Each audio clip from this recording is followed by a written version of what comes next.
Enfin, live continue.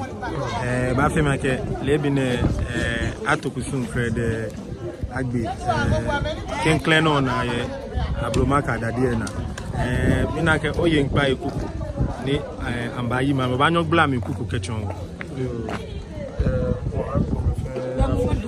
Afia ni ebani na no shishi ni waje banye sami kusunu of ebi antene no di ni waje kule wata ni ache manja ni adena pasani wo ya na ma ba tunjira me fe ni ho ni ye ma mi ama no go fiu baba o wa yi ke kusu fe mo jinu wana fe ni ke ame ho ni ahe ke alabi jomo mo ha ka me ho ni ya ga me ho ni ma me no jiro ni lo o le shafi ama me kusu no fi o ha me di ama ke play na ni fi baba ke aso fi o ha ke ka me ho ni jira eba amene ni ai manashka ke afiye ko ni baba o fe ri e different o fe ni ba e won no ekusun o fi e wo bia na wo ba bete jira mi wo bi je jira mi mpe me ni ho ni e ma mi fe ke wo she o na jana no ni ohun ba eko ke akeba ke aba ke asole bo na fe ni wo sa fi e ko ho ni eswele onashika ono ekusun No maja no chumo no me ke no me ni ya mo wa wo yi mo fe mo ni fun ni o chumo ni aba chumo ni wo wa wo yi ji me ni ya chumo ni agbara ji mo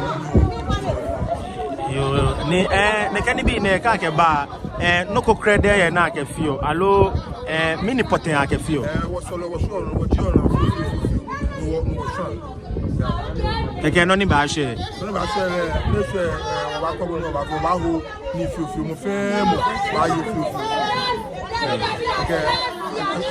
ake como salaka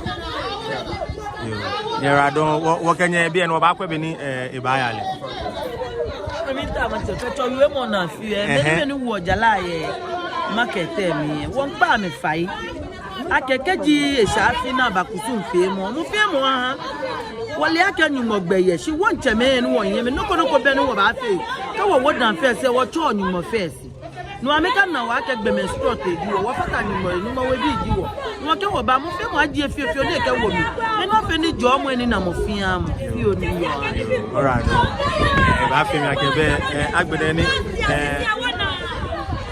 ache manjano ni agbena na agbene baba yi mami ko na agbene aba tujara no ko na agbene ni ko ho ni jio no fa no ho cash o ma se alo abo hin o ke fi o ba wa mesisi mi keke jomo ni yo abina kan jomo ke ambo no wo kanye bi ene ngene wo ba kwa be ni kusu e no ba yale ba fe mi akeche ncho abe ba fa ko ni agbene wo yi amese keke no se ano eye emu no se ano eye emu keke no se ano eye emu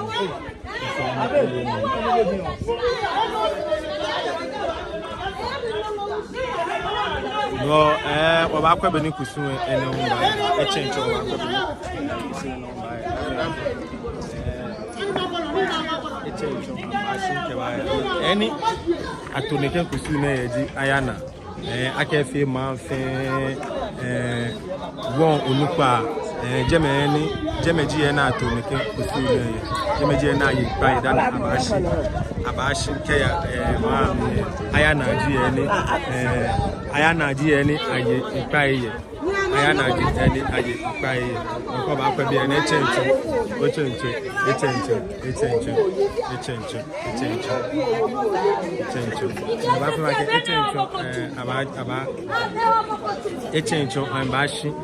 echencho ambashi agbeni keke amebote mami amabote mami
Ame yangbe.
Voy a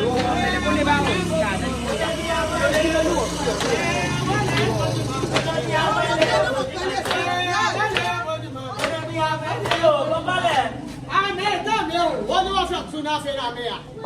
Come here. Hello, B. Oh.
Kusuno na na to no fiano no ho Robert no fiano ho okay ko ba wo CCM Robert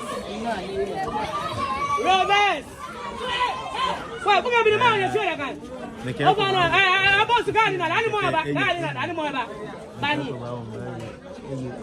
eye emu no fiano no ho okay ko ba na ke ko ka kwadu ewu mo ko won ba ko ke flo ko ke wo ke no fiano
Oh, merci bien. Yes, she be. Never go too far. Never go too far. Never.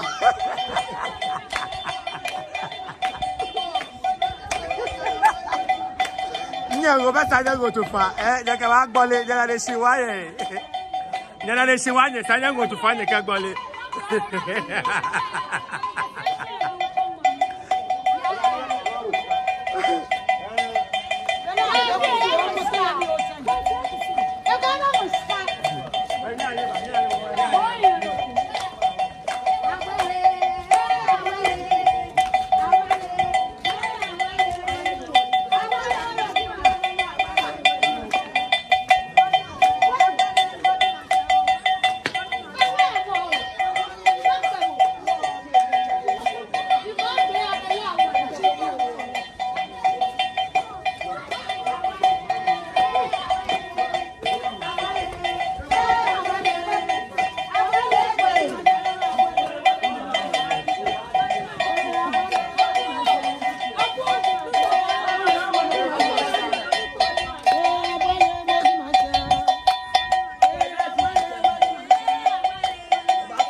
Neyeko breakfast.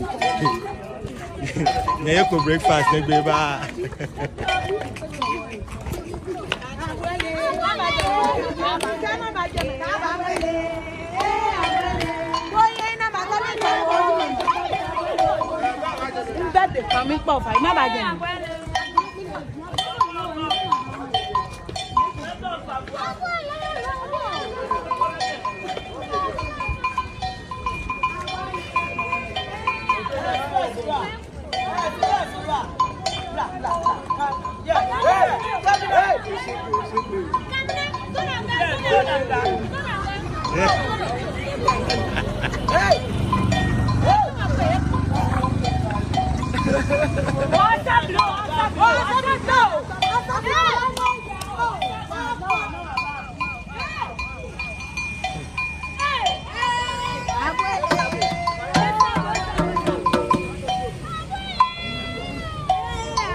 Oh, you need to.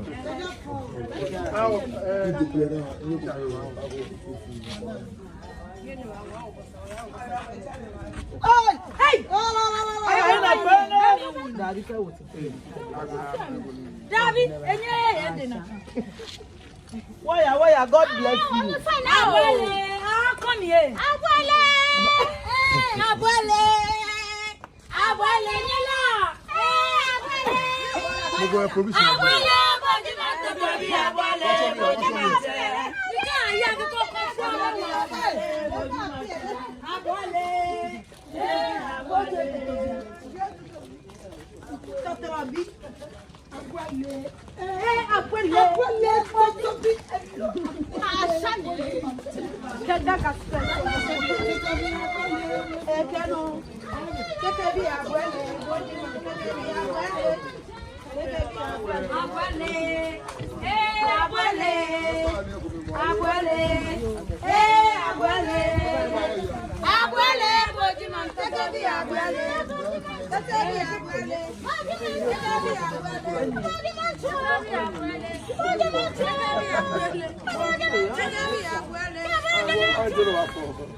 Get some land here, get for me.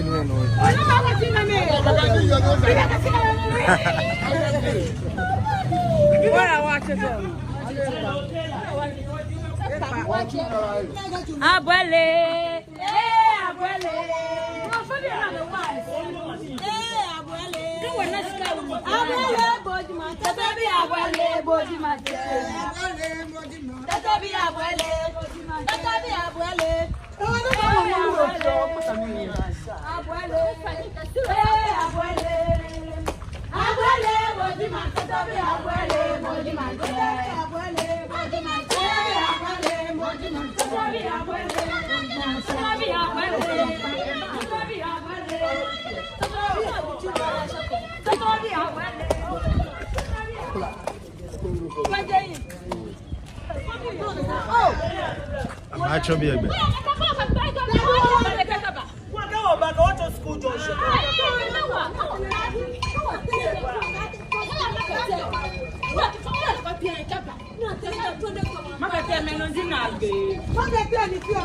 Abuele,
Kaya lang na kaya, kaya ako ka doon, kaya mama.